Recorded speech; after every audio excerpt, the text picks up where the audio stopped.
Bienvenue dans French Baratin avec Raphaël, Cécile et Sibylle.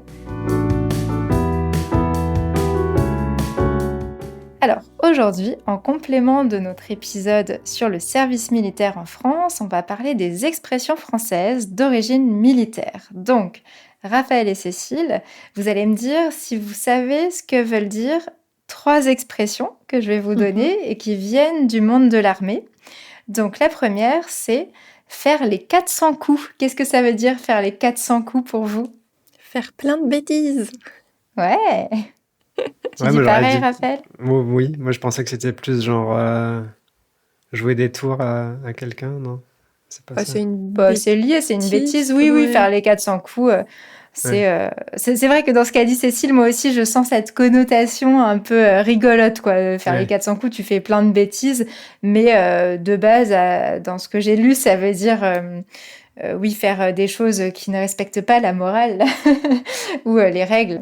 Et donc, pourquoi cette expression est d'origine militaire ? Eh bien, ça vient du XVIIe siècle. Au XVIIe siècle, on a un roi, Louis XIII, qui mène des guerres contre les protestants, parce que lui, il est catholique et qu'il préférerait que la France reste catholique. Or, il y a quand même des villes françaises qui sont plutôt protestantes. C'est le cas de la ville de Montauban, dans le sud-ouest, qui est donc attaquée et assiégée par les armées de Louis XIII. Et la légende veut que pour obtenir que la ville de Montauban cède, qu'elle se rende, le roi a ordonné qu'on tire simultanément 400 coups de canon, alors même que les habitants étaient en train de faire la fête.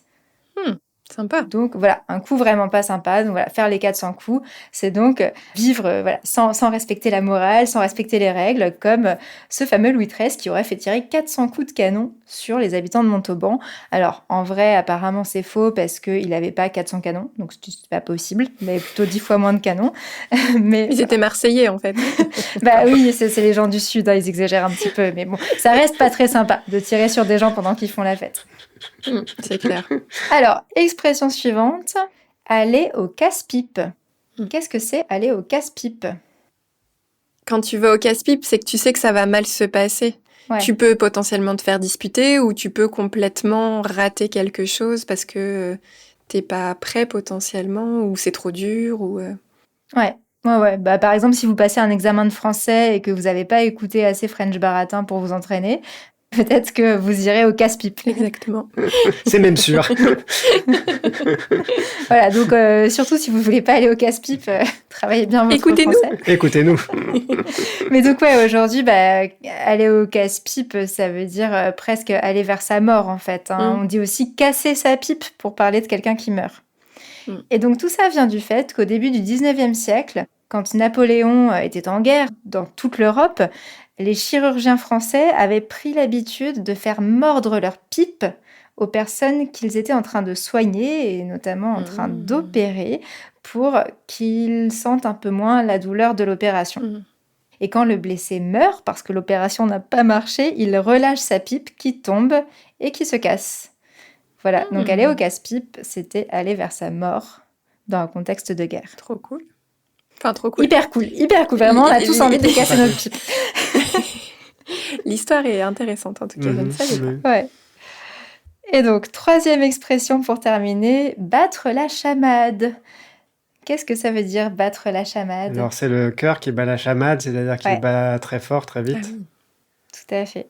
quand on est stressé ou excité ou angoissé. Ça m'a perturbée parce que j'ai pas l'habitude de l'entendre à l'infinitif. Battre la chamade. Oui. Oui, On dit ça on bat dit la... mon enfin, cœur. Oui, bat la chamade. Mais oui. Eh bien, figurez-vous donc que cette expression battre la chamade, qui effectivement est utilisée pour parler d'un cœur qui bat très vite, vient du persan shimata, qui signifie fièvre ou vacarme. Et donc, ce mot persan est passé par l'italien chiamata, qui veut dire un appel. Un appel. Et la chamade, c'est en fait, dans le contexte militaire, un puissant roulement de tambour qu'on fait quand on se rend, en fait, pour signaler qu'on se rend. Et souvent, en même temps qu'on fait ce fort roulement de tambour, on prend un drapeau blanc. Voilà, et donc un cœur qui bat la chamade fait un roulement qu'on entend entre guillemets aussi fort que ce tambour utilisé pour se rendre. Ok, cool. Voilà. Cool. Eh bien, j'espère que votre cœur bat la chamade quand vous nous écoutez. En tout cas, moi, mon cœur bat la chamade quand je pense à tous nos auditeurs et auditrices fort sympathiques. Et je vous dis à bientôt dans French Baratin. À bientôt. À bientôt.